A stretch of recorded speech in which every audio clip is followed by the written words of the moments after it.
Hi Year 6, today we're reading chapter 44 and Stanley and Zero are arguing about the best way to go. Stanley still wasn't sure. We need to go this way, Zero said, first drawing a line on the map and then heading that way himself. Stanley followed, but it didn't feel right to him. Zero seemed very sure though. Sometime in the middle of the afternoon a cloud drifted across the sky and blocked out the sun.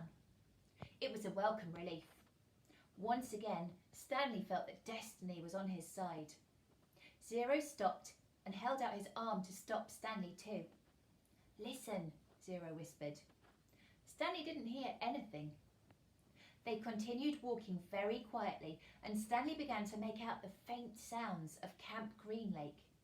They were still too far away to see the camp, but he could hear a blend of indistinct voices, and as they got closer, he could occasionally hear Mr. Sir's distinctive bark. They walked slowly and quietly, aware that sound travels in both directions. They approached a cluster of holes. "Let's wait here until they go in," said Zero. Stanley nodded. He checked to make sure there was nothing living in it, then he climbed down into a hole, and Zero climbed down into the one next to him. Despite having gone the wrong way for a while, it hadn't taken them nearly as long as Stanley had expected. Now they just had to wait. The sun cut through the cloud and Stanley felt its rays beating down on him, but soon more clouds filled the sky, shading Stanley in his hole.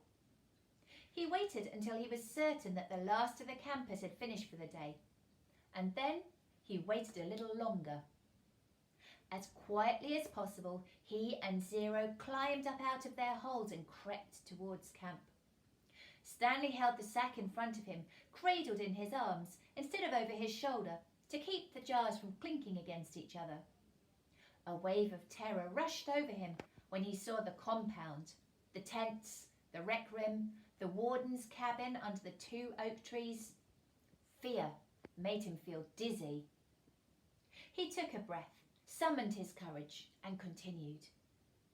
"That's the one," he whispered, pointing out the hole where he'd found the gold tube.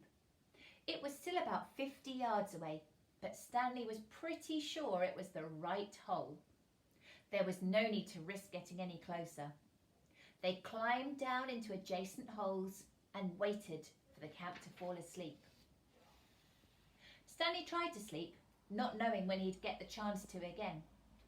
He heard the showers and later the sounds of dinner, and he heard the creaking of the rec room door.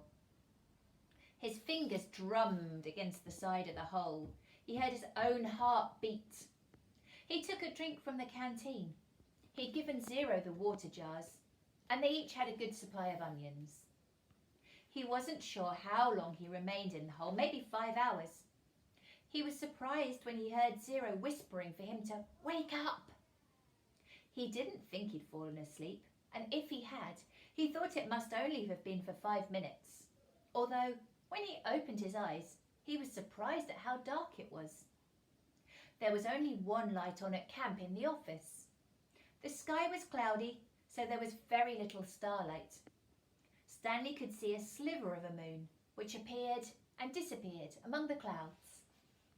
He carefully led Zero to the hole, which was hard to find in the darkness, and he stumbled over a small pile of dirt. "I think this is it," he whispered. "You think?" Zero asked. "It's it," said Stanley, sounding more certain than he really was. He climbed down and Zero handed him the shovel. Stanley stuck the shovel into the dirt at the bottom of the hole and stepped back on the blade. He felt it sink beneath his weight and he scooped out some dirt and tossed it off to the side. Then he brought the shovel back down. Zero watched for a while. "I'm going to try to refill the water jars," he said. Stanley took a deep breath and exhaled. "Okay, be careful," he said, and then continued digging. It was so dark he couldn't even see the end of his shovel. For all he knew, he could be digging up gold and diamonds instead of dirt. He brought each shovelful close to his face to try to see if anything was there before dumping it out of the hole. As he made the hole deeper, it became harder to lift the dirt up and out. It was 5 feet deep before he even started. He decided to use his efforts to make it wider instead. This This made more sense, he told himself. If Kate Barlow had buried a treasure chest, she probably wouldn't have been able to dig much deeper, so why should he? Of course, Kate Barlow probably had a whole gang of thieves helping her. Want some breakfast?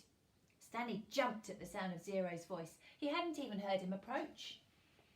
Zero handed down a box of cereal, and Stanley carefully poured some cereal into his mouth.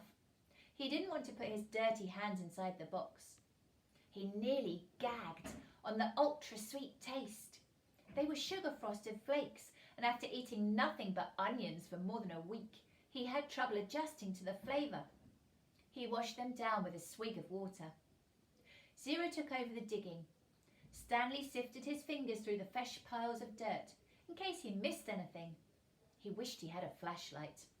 A diamond no bigger than a pebble would be worth thousands of dollars, yet there was no way he'd see it. They finished the water that Zero had gotten from the spigot by the showers, and Stanley said that he'd go fill the jars again, but Zero insisted that he'd do it instead. No offence, said Zero, but you make too much noise when you walk. You're too big. Stanley returned to the hole. As the hole grew wider, parts of the surface kept caving in. They were running out of room.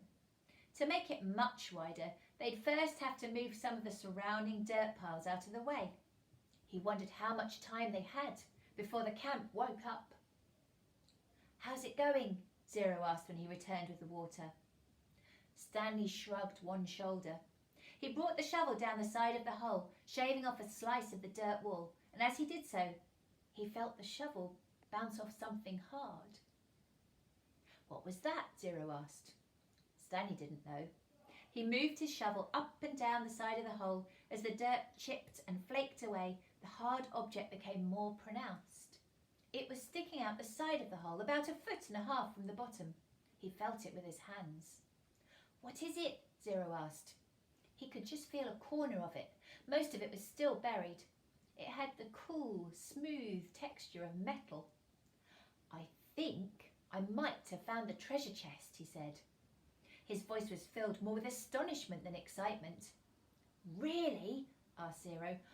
I think so, Stanley said.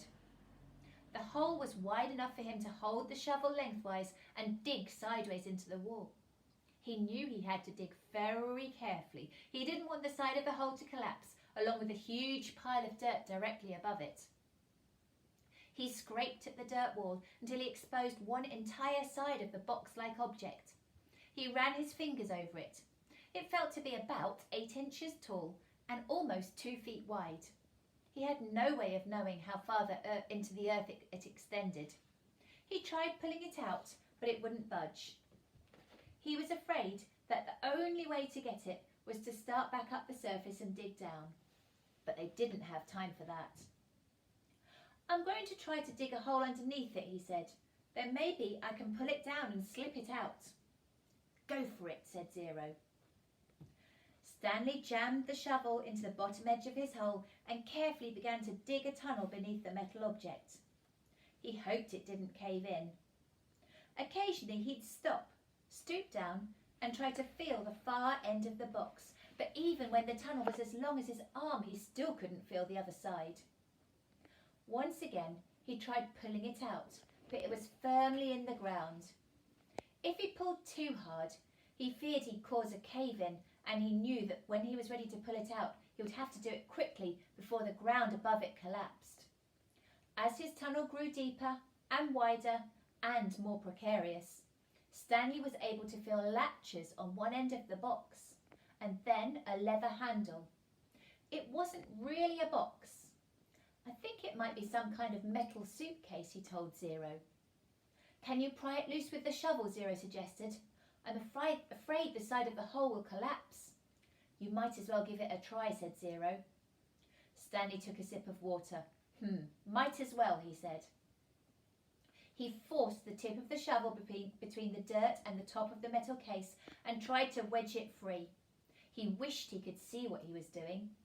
He worked the end of the shovel back and forth, up and down, until he felt the suitcase fall free. Then he felt the dirt come piling down on top of it, but it wasn't a huge cave-in. As he knelt down in the hole, he could tell that only a small portion of the earth had collapsed. He dug with his hands until he found the leather handle, and then he pulled the suitcase up and out of the dirt. "I got it!" he exclaimed. It was heavy. He handed it up to Zero. "You did it!"